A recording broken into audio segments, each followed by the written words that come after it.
मित्रों नमस्कार। Parameter of law के इस चैनल में मैं आपका मित्र रिटायर्ड जज अशोक शर्मा आपका हार्टली वेलकम करता हूं। आज मैं एलएलबी डिग्री कोर्स के बारे में ये वीडियो बनाने जा रहा हूं, जिसमें ऑल अबाउट एलएलबी कोर्स बताऊंगा। वीडियो महत्वपूर्ण है, शुरू से अंत तक देखें। कई पेरेंट्स भी मुझसे पूछते हैं, कुछ बच्चों ने भी पूछा है कि ये एलएलबी की डिग्री क्या होती है। ये बैचलर ऑफ लॉ की डिग्री है और इसके लिए या तो इंटरमीडिएट 12th पास करने के बाद आप 5 साल का कोर्स किसी नेशनल लॉ यूनिवर्सिटी से, प्राइवेट में भी ये यूनिवर्सिटीज आजकल खुल गई हैं, सरकारी भी हैं, जिसमें 22 से 24 नेशनल लॉ यूनिवर्सिटी हैं। टॉप 10 कॉलेजेस की एक लिस्ट हर साल डिक्लेयर होती है, तो आप किसी भी अच्छे विश्वविद्यालय से 5 साल का ये कोर्स कर सकते हैं। दूसरा ये कि 3 साल का आप लॉ का कोर्स भी कर सकते हैं आफ्टर ग्रेजुएशन। किसी भी फैकल्टी का लॉ पास बाद में करने के लिए आप ग्रेजुएशन चाहे बीएससी हो, बीए हो, बीकॉम हो, ये बैचलर ऑफ लॉज की डिग्री ले सकते हैं। ये जो लॉ की डिग्री है, ये जनरल और ऑनर्स 2 तरह की रहती है और इस डिग्री को लेने के लिए आप टॉप कॉलेज किसी में भी अच्छे में एडमिशन ले सकते हैं। सारा दार मदार पढ़ाई पर आपकी निर्भर करेगा। लॉ को अच्छे से कीजिए। जो स्टूडेंट्स लॉ में एडमिशन लेना चाहते हैं, लॉ फैकल्टी में आगे अपना कैरियर बनाना चाहते हैं, उनके लिए बहुत ही महत्वपूर्ण वीडियो है और इसको देखें। लोकप्रिय ये ग्रेजुएट एक कानून की डिग्री होती है जो 3 साल की ग्रेजुएशन के बाद या 5 साल की 12th पास करने के बाद आप कर सकते हैं। हर साल इसके कुछ टेस्ट होते हैं, जैसे मैं नाम बताता हूं। क्लेट होता है, common law entrance test. AILET परीक्षा भी इसकी होती है। LSAT कहलाता है। दिल्ली यूनिवर्सिटी का भी एग्जाम होता है। ऑल इंडिया बार एग्जामिनेशन भी होता है। ILSAI भी होता है, ILI भी होता है। ये बहुत सारी परीक्षाएं इसकी आयोजित होती हैं। तो आप किसी में भी ये करके 5 साल का ये लॉ ग्रेजुएट लोकप्रिय ये डिग्री है और आप अपना कैरियर चुन सकते हैं, कैरियर ऑप्शन। दूसरा, इसकी आयु का जहां तक प्रश्न है, 20-21 साल की आयु में आप LLB में एडमिशन ले सकते हैं। बैचलर ऑफ ये लॉ कहलाती है। कानूनी प्रक्रिया की आपको प्रणाली की जानकारी हो जाती है। इसमें कानून संबंधी उच्च कोटि का ज्ञान प्राप्त आप कर लेते हैं और आप लोअर कोर्ट से लेकर सुप्रीम कोर्ट तक कहीं भी वकालत भी कर सकते हैं। वह अच्छे वकील नामी ग्रामी बन सकते हैं। दूसरा, LLB डिग्री करने के लिए सालाना फीस का जहां तक सवाल है, ये मैं अलग अलग अभी आपको बताऊंगा। और विधि स्नातक की उपाधि आपको प्राप्त हो जाती है। आप लॉयर बन सकते हैं, आप विधायक बन सकते हैं, आप सांसद बन सकते हैं, आप न्यायाधीश बन सकते हैं। इसके अलावा आप विधि अधिकारी बन सकते हैं, असिस्टेंट पब्लिक प्रोसिक्यूटर बन सकते हैं, लॉ ऑफिसर बन सकते हैं। अनेकों स्कोप हैं।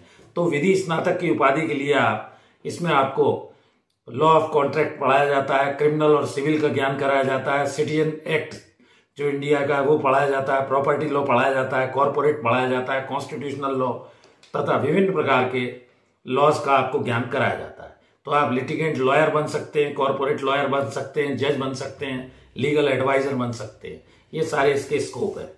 गवर्नमेंट कॉलेज का जहां तक प्रश्न है, किसी भी गवर्नमेंट शासकीय जो कॉलेज है उसमें लगभग 30,000 रुपए फीस सालाना रहती है। प्राइवेट कॉलेज में ये कम से कम 1 लाख रुपए तक का खर्चा इसमें रहता है। नेशनल लॉ यूनिवर्सिटी उड़ीसा में 12.34 लाख है।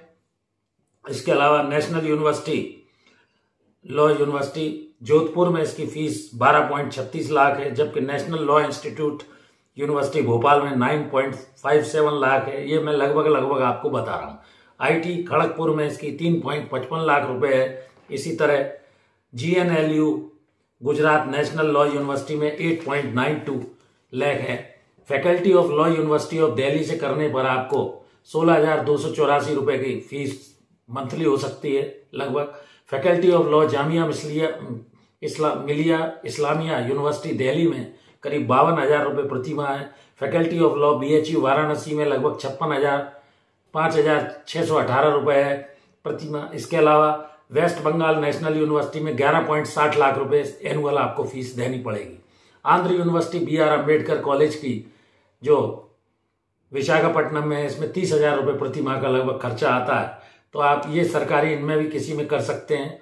और टॉप 10 जैसा मैंने बताया प्रति साल, ये आप उस पर साइट पर, वेबसाइट पर जाके देख सकते हैं। और प्राइवेट कॉलेजेस में 12 से 17 लाख रुपए सालाना फीस लगभग खर्च आता है।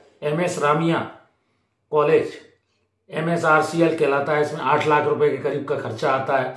इसी तरह Lloyd law college greater Noida में 9 लाख रुपए सालाना लगभग खर्चा आता है। Kalinga institute of technology KITI Bhubaneswar में करीब 17 लाख रुपए सालाना खर्च आता है। ILS लॉ कॉलेज पूना में लगभग 95,700 रुपए का खर्चा आता है। इसके अलावा ICFAI लॉ कॉलेज हैदराबाद में लगभग 12 लाख रुपए, इसकी अन्य जगह भी ब्रांचेस खुल गई हैं। अभी रायपुर में भी इसकी ICFAI की ब्रांच खोली गई है। सिम्बायोसिस लॉ कॉलेज पूना में 8.45 लाख रुपए का खर्चा एनुअल आता है। क्राइस्ट यूनिवर्सिटी बेंगलोर में लगभग 10.90 लाख रुपए का खर्चा आता है। भारतीय विद्यापीठ न्यू लॉ कॉलेज NLC कहलाता है, पूना में इसका करीब मंथली 64,050 रुपए खर्चा है। निर्वा यूनिवर्सिटी INLU अहमदाबाद में लगभग 15.65 लाख रुपए वार्षिक खर्चा है। तो इस तरह आप LLB कोर्स को ऑनर्स या जनरल के रूप में कर सकते हैं। जैसा मैंने बताया, किसी भी नेशनल कॉलेज में जाने के लिए आप क्लैट से लेकर AILET, LACT, DU, AIBE, ILSAT, JLI की परीक्षा वगैरह दे सकते हैं।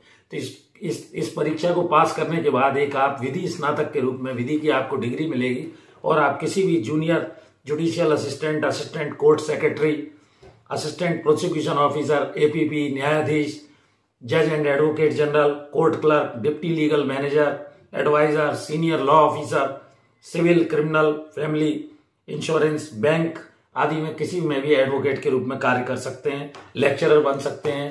पोस्ट ग्रेजुएशन LLM या PhD करने के बाद भी आप प्रोफेसर बन सकते हैं। तो ये काफी नोबल प्रोफेशन है और कानूनी प्रणाली, प्रक्रिया, कानूनी संबंधी जानकारी आपको सारी हो जाती है। उच्च कोटि का ज्ञान कानून में प्राप्त हो जाता है। तो पढ़ाई कानून से संबंधित है। इन विषयों पर केंद्रित करके आप पढ़ाई के बाद निश्चित तौर पर एक अच्छा जॉब हासिल कर सकते हैं। यह आजकल वर्तमान में काफी रेपुटेड पोस्ट है और कोर्ट ऑफिसर के रूप में, वकील के रूप में तो आप जाने ही जाएंगे। एडवोकेट तो आप बन जाते हैं, उसके बाद आप enrolment all India bar association का ले सकते हैं। एनरोलमेंट होने के बाद आप किसी भी प्रोफेशन में कहीं भी जा सकते हैं। तो ये काफी अच्छा इंटीग्रेटेड कोर्स है। ऑल अबाउट LLB मैंने आपको bachelor of law, top colleges की जानकारी और फीस वगैरह बताई। ये वीडियो अच्छा लगा होगा उन विद्यार्थियों के लिए जो लॉ करना चाहते हैं, लॉ पढ़ रहे हैं। काफी ये मार्गदर्शी सिद्ध होगा, ऐसा मेरा मानना है। इसी तरह के वीडियोस देखने के लिए चैनल पैरामीटर ऑफ लॉ से जुड़े रहिए। मैं ऐसा मानता हूं कि अभी तक आप चैनल से निश्चित तौर पर जुड़ गए होंगे।